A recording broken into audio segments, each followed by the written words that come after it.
نیته. آن نیت است. نیت نماز جنازه چه قسم است؟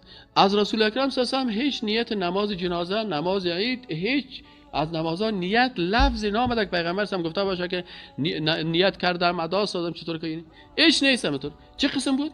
بسیار آسان بود. نیت چیست؟ در قلب است. وقتی که آمدید این نماز جنازه استاد شد، در قلب چی است که ما فعلا چی میکنم؟ نماز جنازه میخوانم. پشت کی میخوانم؟ تنها میخوانم یا پشت مولوی صاحب؟ خلاص قلبت است. از این خاطر در اصل صحابه کرام وقتی که این نفر در نماز جنازه کمی میرسید بدون از اینکه استاد شد الله اکبر می. در افغانستان چیه؟ نه صاحب باید نیت بوی، نیت کردم بخوانم. مثل چی وره؟ مثلا ما شما نیت داریم، کسی رو پرسان میکنه ببخشید بعد از در چی نیت داری؟ میگه والا من نیت دارم که برم میدان هوایی، در دو سرکی میدان هوایی خبر هستم. این حال دیگه تو مجبور هستی اینجا بگی نیت کردم سوار شوم در یک موتر یا سوار شوم در موتورسیکل و یا نیت کردم اگر کدام من دیوال پیدا شد در موتورسیکلش سوار شوم باز از راه باز بروم به چیز سرای شمالی و از آنجا یک دو کیلو کچالویی بخرم و بعد از او سر موتورسیکل دوباره سوار شوم و بعد از او برم در راه سرک میدان. اینی نیت زبانی شد. کی میکنه نمیکنه؟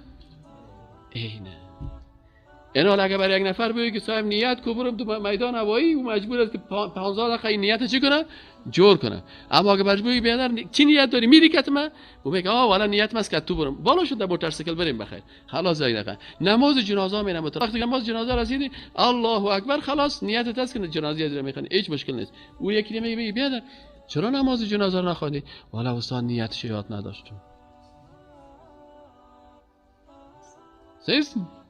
پس عوض به دین فایده شد و برای ضربه رسید نرسید. او دین آسانه برای چی ساختیم؟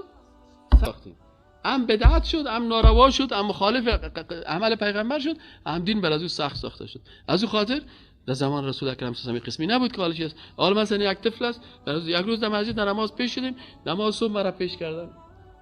در یک جای بودیم من گفتم برادر من این نماز دادن نمیتونم یک کمک حافظیم ضعیف است که سوره که خوب یاد داشته باشم در این نماز که پیش شوم یک قسم سر فشار میگه حالا غلط نکنم من کوشش میگی غلط نکنم اونجا خوب غلط میکنی که همین شروع کردم. حالا یک نفر صاحب اومد که نیت کردم بخوانم ترکان نماز فرض قطعی صبح خاص است برای خدا رو آوردم به طرف قبله.